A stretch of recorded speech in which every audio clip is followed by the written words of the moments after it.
2 avril 1982, dans l'océan Atlantique Sud, l'Argentine envahissait les îles Malouines, puis le lendemain, les îles de Géorgie du Sud, au nord de l'Antarctique. Ce qui a eu pour effet de déclencher une guerre contre la Grande-Bretagne, qui gardait ces îles sous son contrôle depuis 1833. Et la réponse britannique ne tarda pas. 3 jours plus tard seulement, la Grande-Bretagne envoya une importante force militaire composée de porte-avions, de navires de guerre, de sous-marins et d'un grand nombre de soldats, pour reprendre ce territoire à l'Argentine. Ce qui déclencha la guerre des Malouines. Cette guerre a duré 74 jours, avec de lourdes pertes en hommes et en matériel des deux côtés, et se termina finalement par la défaite de l'Argentine, les forces britanniques ayant repris le contrôle. Officiellement, cette guerre est considérée comme le résultat de conflits territoriaux de longue date entre ces deux États, qui ont duré plus d'une centaine d'années, jusqu'à nos jours. Mais dans les coulisses, certains chercheurs pensent que même si la mission principale de l'armée argentine était de sécuriser à nouveau le territoire qu'elle considère comme le sien, les Argentins avaient d'autres plans en tête. À savoir l'appropriation et la sécurisation d'une toute petite île. L'île de Thulé.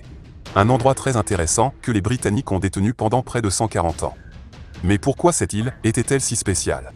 Eh bien, selon certains chercheurs, une grande quantité d'une substance d'origine inconnue, qui a été surnommée Black Goo, avait été trouvée à cet endroit.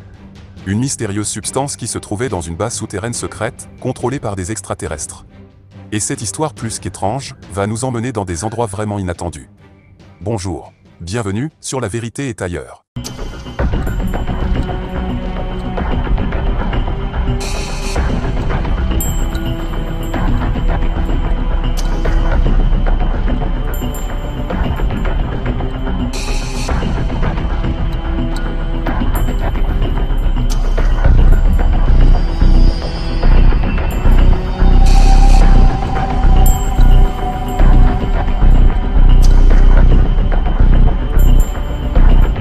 Dans le monde étrange des diverses théories du complot, dont certaines s'avèrent parfois vraies, il existe une histoire très intéressante à propos d'une substance mystérieuse, appelée Black Goo, ce qui veut dire en français « substance gluante noire ». Ce nom a été popularisé par un chercheur nommé Miles Johnson, et c'est aujourd'hui le nom principal de cette théorie du complot très intéressante, qui sous la forme que nous connaissons aujourd'hui, est apparue à la fin des années 80. Et l'île de Thulé, la plus méridionale des îles dites Sandwich du Sud, est peut-être l'un des endroits les plus importants dans cette théorie du complot. Et pour cette histoire, nous avons même deux sources différentes de l'armée argentine et britannique. Selon cette théorie, l'une des principales raisons du début de la guerre aux îles Malouines est précisément cette étrange substance inconnue, lorsque les Britanniques ont découvert qu'une base militaire avait été construite sur l'île de Thulé. Officiellement, il s'agissait d'une station météorologique, mais en réalité, c'était une base militaire active dont les Britanniques avaient découvert l'existence en 1976. Selon diverses sources, cette mystérieuse substance est en fait un liquide noir et épais, présent sur Terre depuis des millions d'années. Mais ce n'est pas ce que vous pensez. Il ne s'agit pas de pétrole. Et toute l'histoire tourne autour d'une prétendue entité démoniaque, qui est accusée d'être à l'origine de nombreux événements paranormaux. L'entité est presque toujours de nature malveillante, et dit d'elle-même qu'elle est une substance noire avec une conscience. Oui, vous avez bien entendu. Une substance intelligente, dotée d'une conscience. Son origine a été considérée comme satanique, ou extraterrestre, ou comme une forme d'intelligence artificielle, selon à qui vous le demandez, avec ses points de vue subjectifs. Et selon cette histoire, il s'agirait en réalité d'une entité malveillante et insidieuse, qui provoque des maladies, rend fou, ou force les gens à commettre toutes sortes d'actes criminels. Autrement dit, elle prend le contrôle de votre esprit et de votre corps, comme un parasite. On dit souvent qu'elle imite l'odeur du soufre, et se déplace toute seule, et elle s'intéresse également activement à la corruption de tous ceux qui l'entourent. Elle serait liée soit à des complots démoniaques, pour conquérir le monde, soit à des extraterrestres négatifs, qui veulent également contrôler ce monde.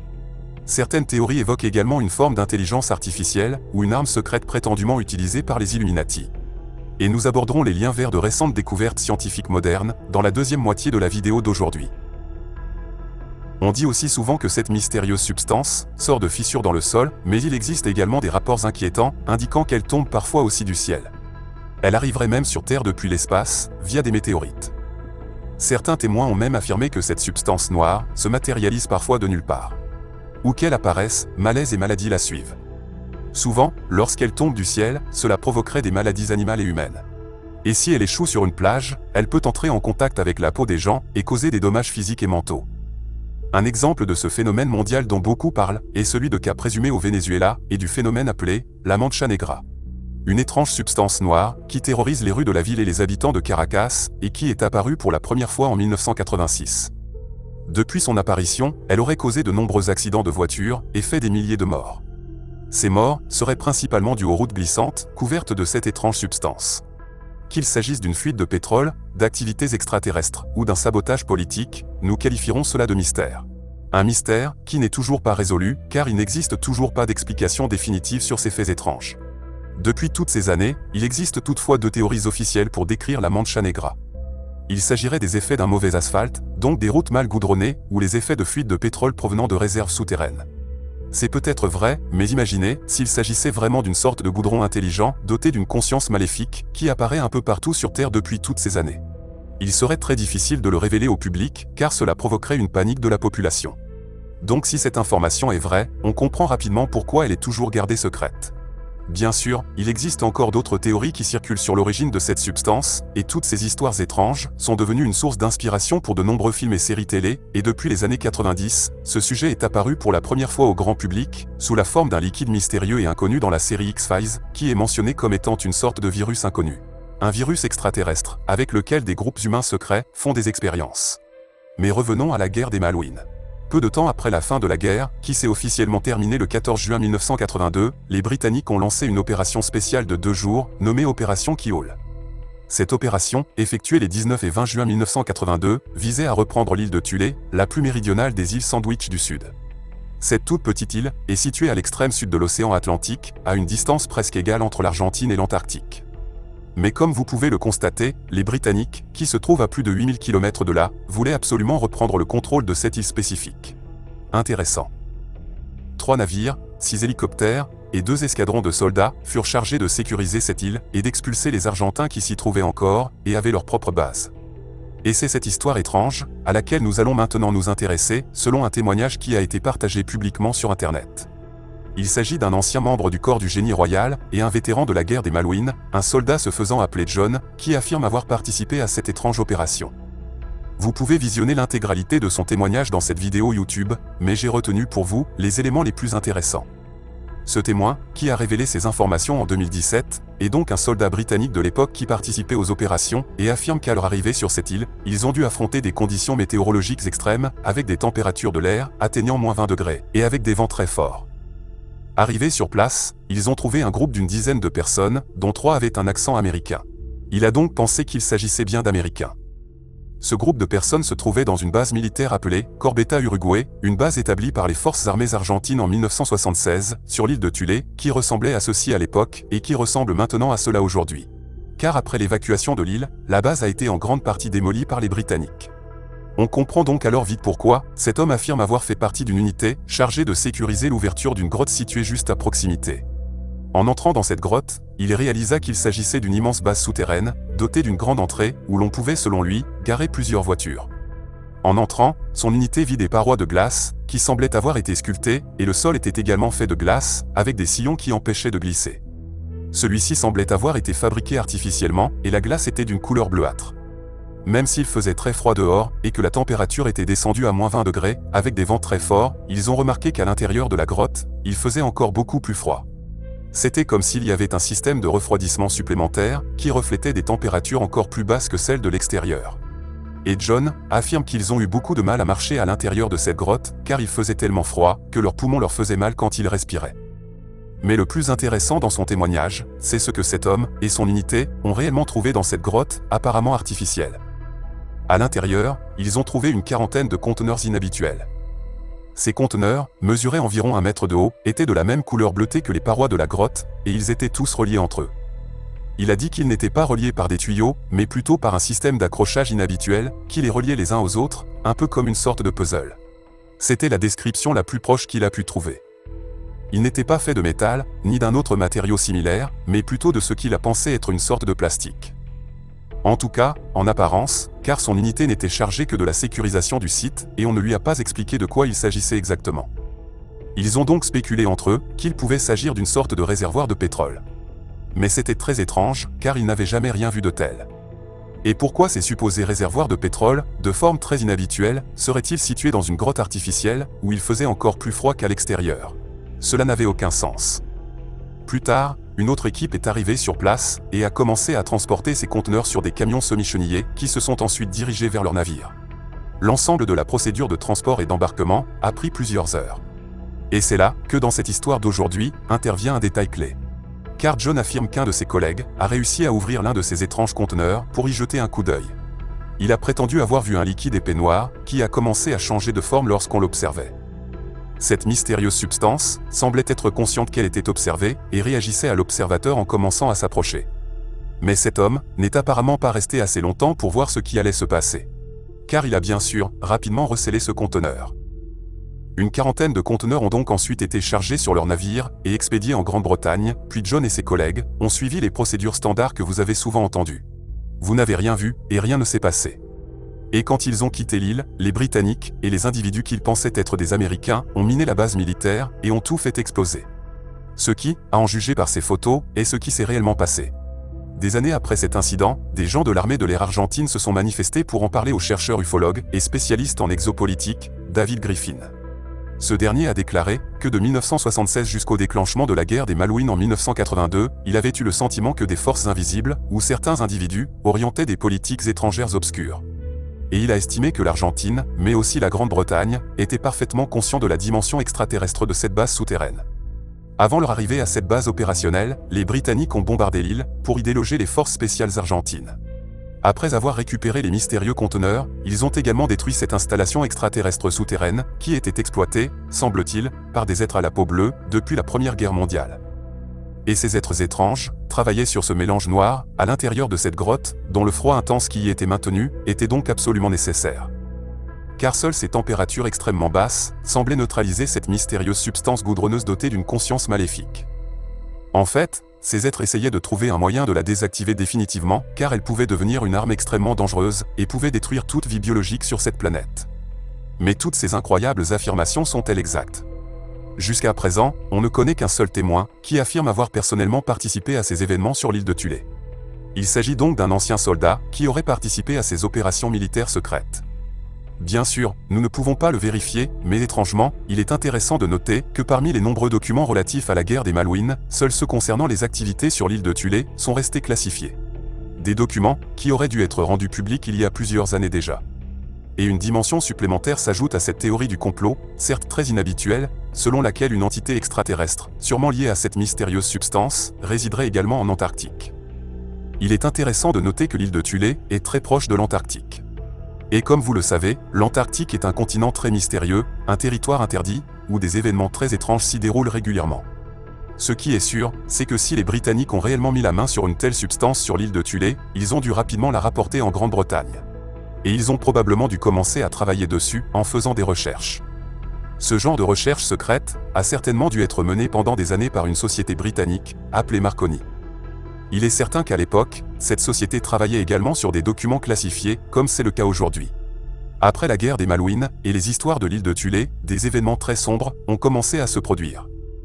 Entre 1982 et 1990, pas moins de 20 scientifiques, ayant travaillé sur des projets ultra secrets au sein de cette société, ont péri dans des circonstances très étranges. Il y a également eu plusieurs décès suspects de scientifiques en Allemagne de l'Ouest, qui étaient également liés à ces programmes. Un scientifique a été tué par une bombe placée dans sa voiture. Plus étrange encore, plusieurs scientifiques ayant des liens similaires avec ces programmes en Italie, en Suède et ailleurs, sont également décédés dans des circonstances suspectes. Il est vraiment étrange que tant de scientifiques meurent soudainement dans des accidents ou se seraient suicidés. Des événements très suspects que certains associent à ceux de l'île de Thulé. De cette seule histoire, il y a deux possibilités. Soit les expériences ont mal tourné et cette entité extraterrestre s'est échappée du laboratoire en infectant toutes ces personnes, ce qui aurait influencé leur esprit. Ou bien sûr, quelqu'un les a tués pour essayer d'arrêter ces programmes ou de mettre la main sur cette mystérieuse substance. Quoi qu'il en soit, la mort soudaine de dizaines de scientifiques, dans des circonstances aussi étranges, est pour le moins très inhabituelle. Comme pour d'autres technologies que l'on pense être le résultat de la rétro-ingénierie de technologies extraterrestres, certains pensent qu'un phénomène similaire s'est produit avec cette substance gluante noire, connue sous le nom de Black Goo. Et que de nombreuses innovations scientifiques de ces dernières années sont en fait le fruit d'études de ce genre. Le dernier exemple en date est celui de scientifiques de Harvard qui ont récemment mis au point ce qu'on appelle des liquides intelligents. Des métamatériaux programmables. Cela peut paraître complètement fou, mais c'est bien réel. Nous avons même maintenant un nom pour ces liquides programmables. Je parle bien sûr des nanotechnologies qui prennent de plus en plus d'ampleur ces dernières années. Des substances intelligentes, des métamatériaux synthétiques issus des nanotechnologies et qui fonctionnent grâce à l'intelligence artificielle. Des matériaux métamorphes qui résolvent des problèmes complexes. Les applications sont innombrables, comme en médecine, où l'on pourrait par exemple modifier et programmer le cerveau des êtres vivants. Et bien sûr, cela va jusqu'à la diffusion d'armes biologiques. Et il existe même des termes comme « the Grey Goo ». Il s'agit du scénario hypothétique d'une catastrophe biologique. Une substance intelligente s'échappe d'un laboratoire et se répand dans la nature. Une intelligence artificielle autoréplicante diffuse des nanotechnologies intelligentes qui s'infiltrent dans notre écosystème et on se retrouve complètement impuissant face à cette menace. Ce scénario est vraiment très inquiétant. Des innovations vraiment étranges se produisent donc dans le monde de la science et de la technologie qui ont été créées il y a seulement quelques années. Des choses inimaginables il y a encore peu de temps et qui semblent se diriger vers une sorte d'unification avec l'intelligence artificielle. Car d'après toutes ces histoires, le Black Goo semble précisément être cette intelligence artificielle sous forme de nanotechnologie, adaptable à toutes sortes de choses inimaginables. Bien sûr, personne ne sait avec certitude si une telle chose existe réellement, ni d'où elle vient. S'agit-il d'une substance d'origine naturelle, qui se propagerait dans l'univers pour arriver sur des planètes, de diverses manières, et qui serait une source de destruction? Mais peut-être est-ce même la cause de la création, c'est-à-dire de l'évolution, ou bien s'agit-il d'un produit différent, ayant les mêmes fonctions? Ce sont des idées très intéressantes. Je vous parle de choses matérielles réelles, et vous voyez qu'aujourd'hui, il existe déjà officiellement des choses très similaires. Personnellement, je penche plutôt pour l'explication selon laquelle quelqu'un a réellement créé ce problème. S'agit-il d'une sorte d'invasion extraterrestre, une colonisation de la planète, comme cela se produit parfois dans certains films ou séries? Bon d'accord, je me suis peut-être un peu laissé emporter. Mais cela pourrait vraiment être une technologie venant d'une civilisation très avancée. Car si quelqu'un voulait vraiment nous éradiquer délibérément de la planète Terre, ou si quelqu'un voulait utiliser ce genre de technologie pour créer ou même faire évoluer des êtres existants, je pense qu'il utiliserait exactement ce genre de méthode et de technologie avec ce même genre de substance. Imaginez une nanotechnologie intelligente capable d'atteindre n'importe quel endroit. Vous agirez au niveau moléculaire et atomique, vous pouvez modifier l'ADN ou modifier le cerveau des êtres vivants. En fait, vous pouvez faire tout ce que vous voulez. Vous voulez une arme, la destruction est possible. Vous voulez créer, c'est possible. Tout dépend de la façon dont vous programmez l'ADN. L'idée que nous ayons atteint ce seuil aujourd'hui est vraiment terrifiant. Nous avons même franchi le seuil de l'utilisation de ce type de technologie. Et nombreux sont ceux qui pensent qu'il s'agit d'un autre élément développé par rétro-ingénierie, venant d'une technologie extraterrestre. De nombreuses séries et films se sont donc inspirés d'histoires et d'événements comme celui-ci, une étrange substance noire intelligente. Dans la célèbre série X-Files, on se souvient du virus extraterrestre, qui vivait dans des gisements de pétrole souterrains et était conscient. Il infectait les humains par les yeux, la bouche, le nez et les oreilles, et pouvait prendre le contrôle total du corps, dans le but de promouvoir leur espèce, en modifiant l'ADN de la personne infectée. Et les fans des films aliens se sont souvenus de la célèbre substance noire, dans le film Prometheus, de Ridley Scott, la mystérieuse substance responsable de la création des xénomorphes mortels. Pour moi, ce liquide noir est une sorte de mutagène. Selon la dose et la nature de l'hôte infecté, cela en fait un élément expérimental très variable et aléatoire, qui devient ingérable.